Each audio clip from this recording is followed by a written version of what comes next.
Hello, beautiful human. Welcome to my 5-day countdown. 5, 5, 5. I got a thing in my hand. I can't do my fives. I'm feeling silly and bushy-eyed and bright-tailed. Yeah, that's right. And just thought I would talk a little bit about life and death and everything in between in about 5 or 10 minutes. I don't know. A good friend of mine, not a good friend of mine, a good friend of many good friends of mine, a wonderful person, passed away on Friday. I'm sure many people passed away on Friday, but I just found out about this particular person yesterday. Her name is Chaz, and she was a popular local musician, singer, very warm, friendly, bubbly, playful person. And it was just one of those reminders, like we get so many of, and the older I get, the more of them I get. But I've been experiencing death and the loss of people around me since I was fairly young, so it's not new at all. But there's an accumulation, I guess. And she was close to my age and close to my circle, my social network, or what I used to consider my social network. Now is some online imaginary thing. And I often, when someone close to me passes, I like to reflect on what about them I want to carry forward, what lessons I can gain from their life with respect to, my getting to touch it or rub up against it.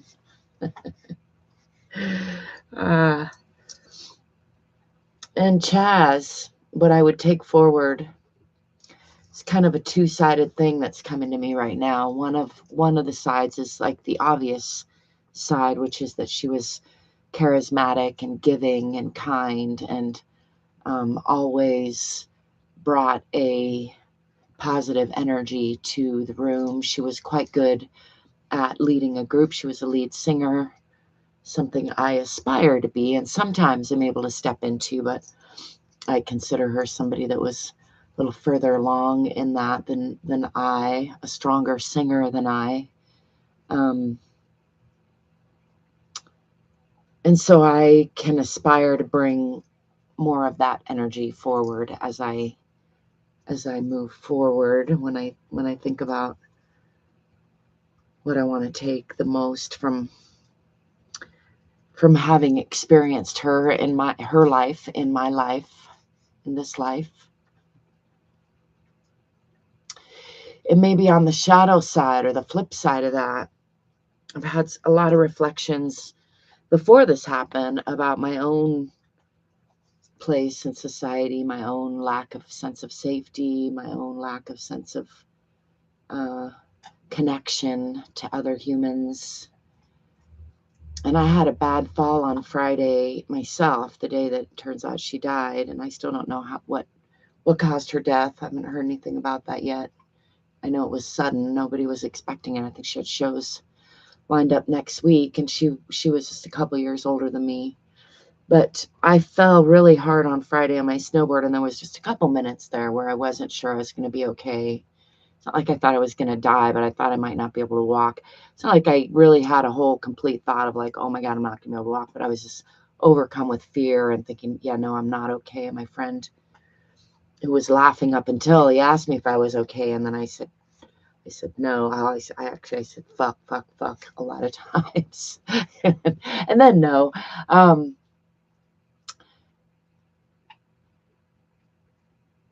But like many experiences that I've had where I felt like I might die and then didn't, I had this exhilarated, like very grateful feeling afterwards. I still have it every day when I wake up and I'm a little bit better.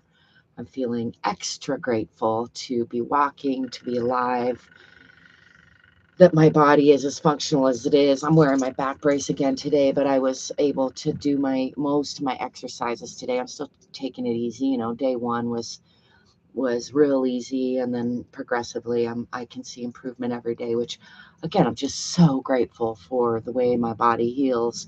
And at the same time, there are chronic things that aren't healing. There's this thing called aging that's happening to all of us. And when friends die, especially when they're near your age and circle, it's like that poignant reminder of how we're all one day closer to that, all every day, ourselves, every one of us. Nobody gets out of here alive, no matter how good or bad we do it. Now, that said, obviously there is a wide range from, I've had friends and family die, very young as children, in their youth, in their 20s, 30s, 40s, 50s. She was in her 50s, as am I, 60s, 70s, 80s.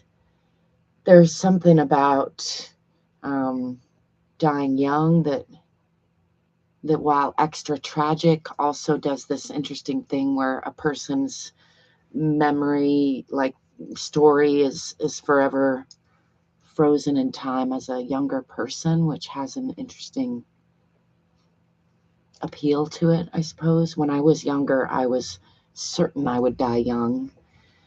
And I was told I wouldn't live to be 50. I mentioned that yesterday. So I lived by the motto of like better to burn out than fade away. And I lived and played very hard when I was younger. And it's still a tendency that I have. I have to now retrain myself to take better care of myself, is what I feel like.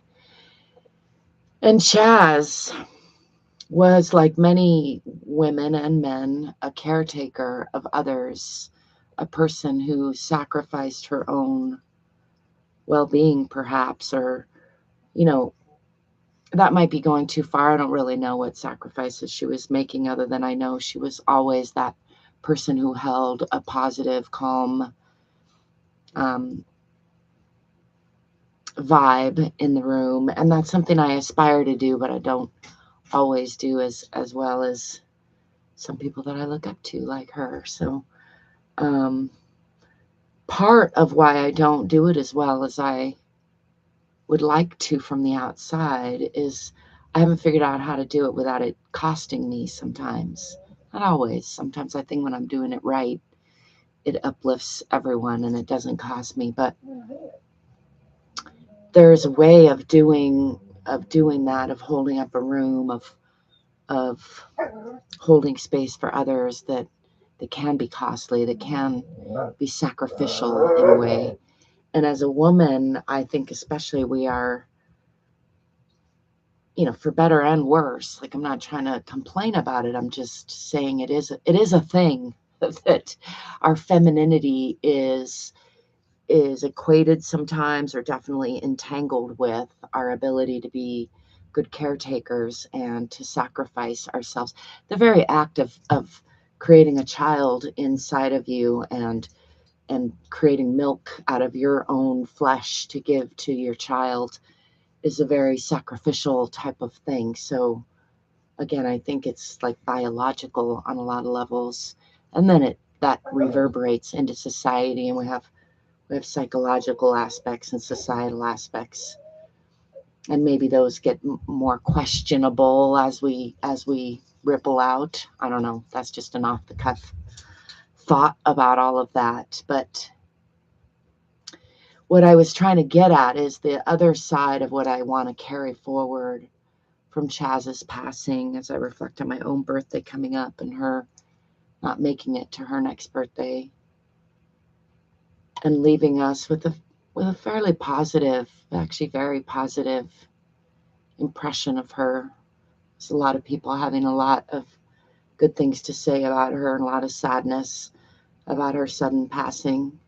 But it's kind of how you want it to be, right? You just, again, I don't know yet the details, so I'm really hoping she wasn't suffering for a long time in silence, although I've known many people to do that, and it's quite possible she was. And who isn't on some level, right? I'm being less silent about it than some, but I think human suffering, again, like that's a thing where most of us are engaging in to some degree or another. Yeah, I think I had other things to say about communication, about rupture, and I suppose I could conjure some of that up now. I'm doing a 3-day reset every month for a few months now, and I intend to keep doing it into the coming year and beyond. We'll see how it goes, but I follow a 3R framework: rise, reconnect, and root, but I also overlay another theme every month just to keep it interesting for myself and vary it up and keep learning. And so this month's theme is communication and connection. And I'm really thinking a lot about rupture and repair and how painful it is when we don't get to repair those ruptures in our relationships, and how much I recreate a rupture with other people in my own relationship with myself in such a way that, like I used the example in the presentation I did yesterday about my mother and I, and how we've had probably 5 or 10 really significant ruptures in our relationship that we've been unable to repair so far, or at least in my body, it doesn't feel like we've repaired them. And that is painful enough. But what's even worse is that I have probably recreated that rupture in my own mind, body, hundreds of thousands, millions of times. I don't even, countless times, many times a day, many days of my life, consciously and unconsciously. That's even more tragic, right? I think I've looked at that from a lot of different angles for more than a decade now, with a pretty clear understanding that I'm wounding myself much more than anyone else has ever wounded me, even though others have wounded me. There's something about being that type of person that, I grew up unprotected, without a father and with a mother who's not very much the protective type, for better and worse. And so I was wounded a lot early, and then I started to recreate that pattern. So I've wounded myself even more than others have wounded me. And in doing that, I've created like a magnetic aspect of myself and to others who might hurt me. There's this, like, it becomes more and more of a pattern that recreates itself on autopilot. And I'm sharing this because it is not uncommon at all.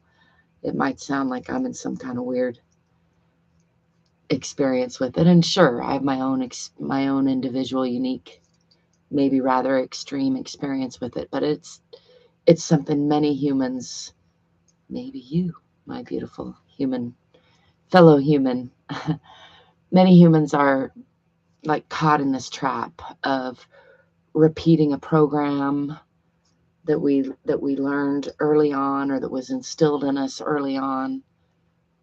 And instead of re-examining it and changing it, updating it, we're letting it run our lives and ruin our lives.